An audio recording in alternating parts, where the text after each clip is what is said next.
सभापति महोदय, बहुत बहुत आभार। आपने मुझे बजट 2023-24 के उपलक्ष्य में मुझे बोलने का मौका दिया। मेरे हाथ में बजट की कॉपी है और ये 170 पेज का बजट माननीय मुख्यमंत्री महोदय ने 10 फरवरी को जब पेश किया, इसको बहुत गहनता से जब पढ़ा जाए तो राजस्थान के अंतिम व्यक्ति, दूर दराज ढाणी में बैठे व्यक्ति तक इसका लाभ पहुँचे, इस तरीके से इस बजट को पेश किया गया। मैं माननीय मुख्यमंत्री का आभार व्यक्त करती हूँ।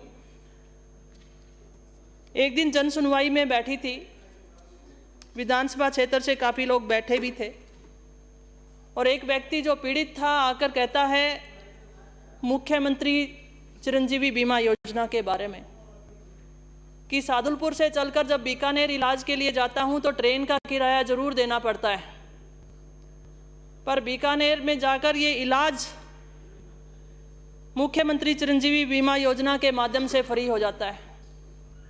और जब पेशेंट के साथ 2 या 3 फैमिली मेंबर जाते थे और वहाँ जाकर खाने पीने का भी खर्चा होता था, उसके लिए भी एक बहुत रोचक बात उस व्यक्ति के द्वारा कही गई कि इंदिरा रसोई योजना, अस्पताल में इलाज कराने जाता हूं और 8 रुपये प्रति व्यक्ति खाना खाता हूं, तो 5 व्यक्ति भी हैं तो 40 रुपये में हम 5 व्यक्ति भरपेट खाना खा लेते हैं। इतनी अच्छी सुविधा उन दो चीज़ों को मैं जोड़कर देखती हूं तो एक गांव से, ढाणी से मजदूर व्यक्ति जब चल के जाता है तो वो सोचता था किराया कहाँ से लाऊंगा, मरीज को दिखाऊंगा तो दवाई के पैसे कहाँ से लाऊंगा। वो सारी चीज़ें समाहित जो की हैं और जो लाभ दिया है, और उसमें 10 लाख से 25 लाख करने का जो घोषणा की और दुर्घटना बीमा 5 लाख से 10 लाख करने की मैं उसके पक्ष में अपना समर्थन देती हूँ और मुझे खुशी है और प्रदेशवासी इसके बारे में चर्चा भी करने लगे हैं कि बहुत शानदार बजट आया है। मैं इसी उपलक्ष्य में एक और बात आपसे करना चाहती हूँ। मैं राजस्थान के उस ज़िले से आती हूँ और मेरी कॉन्स्टिट्यूंसी जो है हरियाणा बॉर्डर पे। माननीय मुख्यमंत्री महोदय ने मुझसे एक बार चर्चा की कि कृष्णा, आपके विधानसभा क्षेत्र में इस योजना का लाभ कैसे लिया जा रहा है, क्योंकि बहुत सालों से लोगों की आदत हिसार जाने की थी और जब भी कोई विपदा आती है तो नज़दीकी जगह ढूंढता है, कोई भी पेशेंट होता है या उसका परिवार होता है। सभापति महोदय, आधे व्यक्ति इसका लाभ उठा पा रहे थे, आधे नहीं उठा पा रहे थे, और जब मैंने इस बारे में जिक्र किया तो माननीय मुख्यमंत्री महोदय ने कहा कि चूरू कितनी दूर पड़ता है या सरदार शहर कितनी दूर पड़ता है। दूरी को देखते हुए इस समस्या का उन्होंने समझा और हमारी जो CHC थी उसको उप जिला अस्पताल करने की घोषणा की है। मैं उसके लिए उनका बहुत बहुत आभार व्यक्त करती हूँ। साथ ही गृहिणियों के लिए एक बहुत बड़ी सौगात, महंगाई की वजह से जो बजट उनका गड़बड़ा गया था, बड़ी मुश्किलें थी, और मैं यहाँ पर ध्यान सदन का भी दिलाना चाहूँगी कि 2013-14 में स्मृति ईरानी जी सिलेंडर लेकर घुमा करती थी। अब वो भूल गई हैं। मैं माननीय सदन से कहना चाहूँगी कि माननीय मुख्यमंत्री महोदय ने आगामी वर्ष से 500 रुपये में LPG सिलेंडर देने की घोषणा की है, तो मेरे को लगता है कि स्मृति ईरानी जी के भी यहाँ से भर के चला जाए तो उन्हें याद आ जाएगा कि वो जो महंगाई पे बात करती थी आजकल भूल कैसे गई।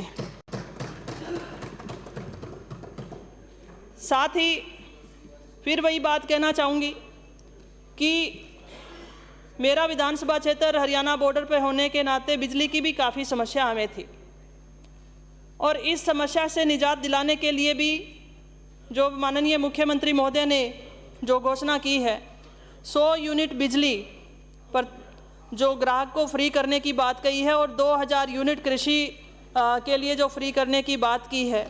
मुझे लगता है कि मेरे विधानसभा क्षेत्र के किसानों को या जो घरेलू ग्राहक हैं उनको बिल देने की ज़रूरत नहीं पड़ेगी, और इस समस्या का निस्तारण करते हुए उन्होंने सादुलपुर विधानसभा क्षेत्र के अंदर 220 kV के सब स्टेशन की घोषणा की है। और आपको ध्यान है कि आपके मंडेला से ही हमें बिजली आपूर्ति होती थी और वो समस्या का आप भी उससे अच्छे से अवगत हैं। माननीय सभापति महोदय, मैं आभार व्यक्त करती हूँ इतना बड़ी सौगात देने के लिए। और अगर मैं स्टूडेंट्स की बात करूँ, छोटे छोटे गांव से कोई भी स्टूडेंट निकल के बड़े शहर में जाता था कि वो अपनी अच्छी शिक्षा प्राप्त कर सके। और विशेष तौर से अपने वाचनालय की बात के लिए मैं ये बात कहना चाहती हूँ कि सावित्रीबाई फुले वाचनालय खोलने की जो ब्लॉक स्तर पे बात की गई है, एक उच्चतम स्तर का वाचनालय अगर ब्लॉक स्तर पर हमारे स्टूडेंट्स को मिल जाता है तो उन्हें अपने घर को छोड़कर दूर दराज नहीं जाना होगा। साथ ही अगर खेलों की बात की जाए, चूँकि ये युवाओं को प्रेरित बजट रहा, मैं बड़ी खुशी से बताना चाहूँगी कि आउट ऑफ टर्न पॉलिसी, हर खिलाड़ी के लिए एक सपना होता है कि उसका भविष्य सुरक्षित हो, और खिलाड़ी को कब इंजरी आ जाए और उसका खेल कब रुक जाए उसे कुछ नहीं पता होता है। लेकिन आउट ऑफ टर्न पॉलिसी ऐसी पॉलिसी है जिसने युवाओं के भविष्य को सुरक्षित रखा है, और 229 खिलाड़ियों को हम अभी तक नियुक्ति दे चुके हैं। और इसमें और अच्छी बात बजट में माननीय मुख्यमंत्री महोदय जी के द्वारा की गई कि भविष्य में पदक विजेता जितने भी खिलाड़ी होंगे उनकी भर्ती हम स्पोर्ट्स विभाग में करेंगे। एक मेडल जीतने वाला खिलाड़ी अगर स्पोर्ट्स से जुड़ेगा तो भविष्य के अंदर हमें कोचेज़ की कमी नहीं रहेगी, और साथ ही विभाग को 100 कोचों की भर्ती के लिए भी माननीय मुख्यमंत्री महोदय ने घोषणा की है, जो कि एक उच्चतम स्तर की हमारे खिलाड़ियों को ट्रेनिंग दे सकें। साथ ही ग्रामीण राजीव गांधी ग्रामीण ओलंपिक और जो आने वाले वर्ष में हम शहरी ओलंपिक भी कराने जा रहे हैं, इन दोनों के लिए, क्योंकि राजीव गांधी ग्रामीण ओलंपिक जब हमारे हुए हर वर्ग ने इसकी सराहना की थी, हर वर्ग इससे जुड़ा था और एक उत्सव का माहौल राजस्थान में था। उसी से प्रेरित होकर और ज़्यादा से ज़्यादा खिलाड़ी हमारे राजस्थान में पार्टिसिपेट करें, 150 करोड़ का बजट का प्रावधान किया गया है, उसके लिए भी मैं बहुत बहुत आभार व्यक्त करती हूं। और माननीय सदन की तरफ से, सभी सदस्यों की तरफ से ज़्यादातर स्टेडियम की मांग आती है। मेजर ध्यानचंद योजना के अंतर्गत मैचिंग ग्रांट 25 लाख की थी, जिसको 1 करोड़ बढ़ाकर किया गया है। उसके लिए भी मैं धन्यवाद देती हूं कि उत्तम कोटि के हम स्टेडियम तैयार कर पाएंगे, इसके लिए भी बहुत बहुत आभार। सभापति महोदय, इसी बीच मैं ये कहना चाहती हूँ कि मेरे विधानसभा क्षेत्र में पेयजल की काफ़ी समस्या है, और विशेष तौर से सिद्धमुख क्षेत्र के अंदर। तो मैं सदन की तरफ से, माननीय मंत्री जी यहाँ बैठे तो उनका भी ध्यान आकर्षित करना चाहूँगी, और माननीय मुख्यमंत्री महोदय को भी ज़रूर कहना चाहूँगी कि सिद्धमुख जो हमारी तहसील है उसके अंदर हमारे ग्राउंड वाटर भी नहीं है और हमारे पास सप्लाई वाटर भी नहीं है। उसके ऊपर गंभीरता से सोचने की ज़रूरत है। सिद्धमुख कैनाल के ऊपर भी मैं ज़रूर बोलना चाहूँगी। सिद्धमुख माइनर जो सिद्धमुख तहसील के अंदर आती है, लंबे समय से किसानों के लिए बहुत बड़ी पीड़ा का विषय है। सिद्धमुख कैनाल का जब इनॉग्रेशन किया गया था तो मुख्य धारा में सिद्धमुख तहसील को रखा गया था, और आज तक उसे सिंचाई से नहीं जोड़ा गया है।